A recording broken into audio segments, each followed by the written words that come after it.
So, which sex is giving you the most difficulty when it comes to dating? As Like, far as like coaching. yes. I would say it's interesting because I would say women are a little bit more difficult to coach if you're actually like coaching them right. Meaning, and I'll say this because I know a couple of coaches who coach strictly women, right? And one of the coaches, I'm not gonna say his name, but I was talking to him and he's successful coaching women, and we were having a conversation. He basically said, the way to coach women or to be successful at coaching women is you got to sell women hope. You know what I'm saying? Instead of telling them the truth. So you can't so if you tell That's women the truth, crazy. I know, right? If you tell women the truth, they're not going to take it because the truth makes them feel bad. And if a woman is feeling bad and she's in her feelings, then she's not going to be able to take in the information. So what it is that it's a little bit more difficult. In order to get women to take real information, you have to sort of present it in a way where you're telling them something that's real and honest, but at the same time, it's not too harsh for them to like sort of shun it and ignore it. But with men generally will sort of take information and try it out. But the problem with a lot of guys is that they're too lazy to do the information, to actually like do the work it takes to get to where they want to go. You see what I'm saying? So that's what happens a lot of time. Wow. What interested you in the first place to want to become a dating coach? Well, what happened was I used to, before I was coaching, I was actually working in a after school program back in the day. Like this is like, like 15, almost 20 years ago. Cause I'm 41. I'm an old dude, right? So Wow. so I was like working in this after school program and it was cool there, but I was like, I want to do something that is something that I know how to do that could be my own thing. And so I was always good with, interacting with women, dating, always had chicks around and all that other stuff. Even when I was younger and I still, was still figuring things out, I still was never really that scared to approach girls and make something happen. So the thing is that I said, okay, let me try to help out guys. And this is what I did first. I started helping out men, and I just went on YouTube one day and put out like a few videos and then put my email address under the video. And I said, if you guys have any questions, hit me up. So within that first week, I got like 100 some emails from guys who wanted, answers to the questions. So I was like, okay, there's people want to do this. People want to know these things. So then I just started to do that. It snowballed and then I just kept it going. You know what I'm saying? But what made me really want to do it was like, I always liked when people helped me with certain things, and I saw how their help helped me. So I was like, let me help other people. You know what I'm saying? Let me pay it forward and do what I got to do, and then help other folks. So that's what made me really want to get into it. You know what I'm saying? What Yeah. What do you think about men going overseas to find their wife? I think you can go wherever you want to go to find a wife. The only problem is that I know nowadays on YouTube you have these guys called passport bros where they're like, oh, we're going overseas to get the women.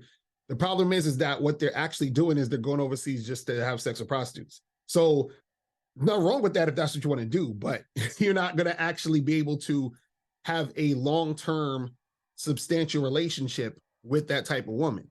You see what I'm saying? And on top of that, some guys will say, well, I'm going over there because, there's other women that aren't prostitutes that, are easier to deal with. And so what happens is if you have the skill to deal with women, that means you have the skill to deal with women anywhere. You see what I'm saying? And so the basic thing is that if you have the skill, it doesn't matter where you're at because wherever you're at, you're there and you'll be able to know what to do. You see what I mean? So the thing is that if you feel you have to go there, that's an issue. If you're going there just to do it because that's what you want to do, that's a different story. So there's a difference between, I always tell people this, there's a difference between doing things because you want to and doing things because you feel you have to. You see what I'm saying? And if you feel you have to, then that means that there's a certain deficiency in your situation where you feel like you can't get a certain result unless you have this other thing going on. And then the problem with that is if that other thing isn't going on, then you can't get the thing you want. And so that's the problem with it. So for example, if a person says, man, I get all these girls because I got all this money, but if you don't have any money, then that means you can't get any girls. You see what I'm saying? So now your success on getting women is relying on money. So if you don't have money, if you start losing money, if you don't have as much money as you want or you think you need, then you can't get women. And that's the part that's the the drawback of that. So I always try to teach people, you need to be the person needs to be it, not all the other circumstances or all the other things, because when you do it that way, then you're basically setting yourself up to basically lose, because if you don't have that thing, then it's a wrap. You see what I'm saying? So that's the thing. Do you think most passport bros have to go overseas? Yes, absolutely. Because the thing is, if they didn't have to, then they wouldn't be like parading it around like that. You see what I'm saying? If you identify with a particular thing, then that means that you're creating that as your identity. Okay. If that's like for example, I have friends that go overseas and travel and do all that other stuff. They still, they holler at girls overseas, they holler at girls wherever they're at. But the thing is that they don't identify as that because they're just doing that as an everyday thing. That's like for example, let's say if I said, I'm a water bro because I drink water every day. You know what I'm saying? Like I don't need to identify drinking. That's just what I do. Like this is just part of my everyday thing. So if part of the everyday thing is you already being able to get women regardless, then that's just what you do. But if you say, well, this is what I do because I have to do this in order to get this certain result, and then you're identifying with that, then that means that you can't do it without that thing. You understand? So I look at it like this, like what's his name? The hero, what's his name? Aquaman. So Aquaman powers work only in water, or mostly only in water. You see what I'm saying? When he's not in the water, he doesn't, it's like, it's useless. Useless, yeah. Right, exactly. So it's the same concept. If I can only get women if I'm standing over here, right, but I can't get them anywhere else, then that means that I'm the problem. You see what I'm saying? That's what I try to get people to understand. Now, again, there's nothing wrong with going overseas, paying for hookers if that's your jam. But what I'm saying is that you can't use that sort of as a flex or sort of as like some loophole, because it's still not anything that is substantial for maintenance long term. Do you see what I'm saying?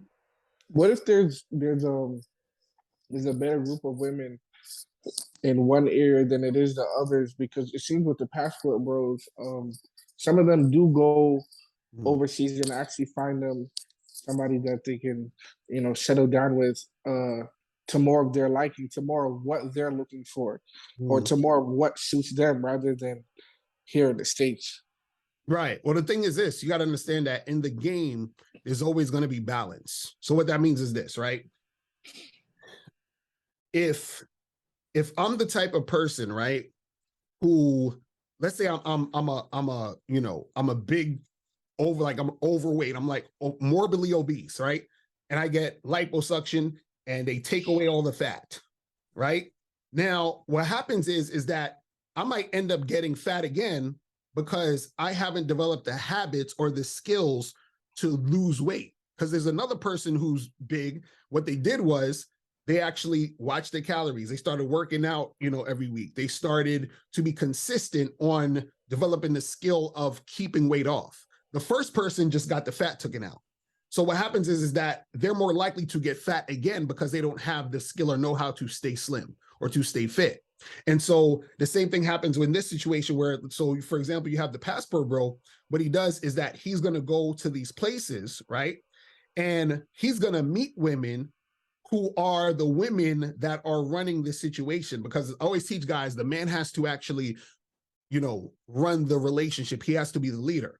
Now, what happens is that when you go to these other places, the women are trained to run game on you. Actually, there's a woman on TikTok. I can't remember her name. I wish I remember the name, but she has a whole TikTok channel where she talks to women on how to finesse guys, right? Yeah, so right. So what happens is that women in these other countries, they're taught to do that also with guys who are not from there. So what they'll do is that when they know you are there and you're an American, you're from the West, they have a certain protocol of how they interact with you.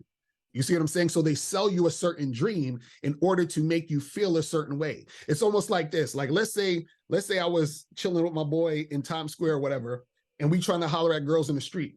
And he's like, man, these girls is like, they acting funny. They got attitudes or whatever. And then we go into the strip club And then he's like, man, you know, this strip club, they treating me like a king up in here, bro. Like they touching me, they telling me they want to dance on me. So what happens is that he thinks that he's getting better treatment in this particular situation. But the only reason he's getting that treatment is because he's in a strip club. And the strip club is designed to make you feel that way. So that's what I tell these guys is, yeah, that's cool. But when you go over there, it's designed to make you feel that way. And so what I'm saying is that is not long-term situation. So for example, let's say you go overseas, you meet a girl and you actually like her. Let's say you actually are interested in her. Let's say you want her to be your girlfriend at some point. Because you don't have the skill as a man to maintain a relationship, you're not going to be able to maintain her over a long period of time. And she's going to run you because you don't know how to run a relationship. So this is what I'm saying, where it's a short-term situation, but long-term, it doesn't necessarily work. You see what I'm saying? Because even, for example, the average yearly income for, I think, a Black man is like $44,000 a year, right? Let's say if, you know, and I'm just saying for myself, I like to like have sex at least 3 or 4 times a week. Well, let's say a guy wants to have sex once a week or once every 2 weeks. If he travels overseas, let's say he spends $1,000 every time he goes overseas. Let's say he goes overseas 4 times a month, right? That's $4,000 a month he's spending on traveling back and forth. If you're making $44,000 a year, you're not going to be able to afford to do that. And in fact, you're probably only going to be able to do that maybe 3-4 times a year, if that much. So even when we break it down economically, it's not feasible for most of the average income man to be able to do that consistently. And so what happens is that you're going to have to be able to hook up with women on a budget, meaning you can only have sex maybe 4 times a year if that's the case, if that's what you're mainly doing. You see what I mean? So it's crazy.